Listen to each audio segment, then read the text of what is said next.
Hiniling ng #1 most wanted at puganteng si Atong Ang na alisin siya sa mga kaso kaugnay sa nawawalang sabungero na hawak ng korte sa Maynila.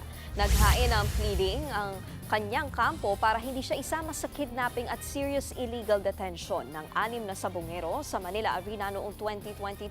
At ayon sa abogado ni Ang na si Attorney Gabby Villarreal, walang kinalaman ng kanyang kliyente sa pagdukot sa mga biktima. Yan ay matapos ilantad sa affidavit ng dati niyang aide na si Julie Patidongan na si Atong Ang daw ang mastermind sa pagkawala ng mga sabungero. Kinumpirma naman ng DOJ na muli nitong binuksan ang kaso sa hiling ng CIDG.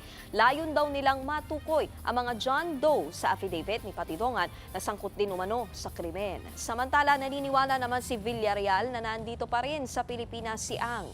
Kasalukuyan siyang tinutugi sa bisa ng arrest warrant na inilabas sa mga korte sa Laguna at Batangas. He is now pointing the finger at Mr. Ang just so that he can be admitted into the witness protection program and be excluded from one of the accused in that case. Wala akong kinalaman si Mr. Ang dito sa Manila incident. At bakit ngayon biglang parang nagpalit ng isip ng DOJ na silang nagpo-prosecute kay Julie Patidongan. Ngayon, ginagawa nilang para alaga nila si Julie Patidongan para lang maisangkot si Mr. Ang. Mga kapatid, Nikki de Guzman po. Para sa pasada ng mga rumaratsyadang balita, mag-follow at mag-subscribe na sa social media pages ng News 5.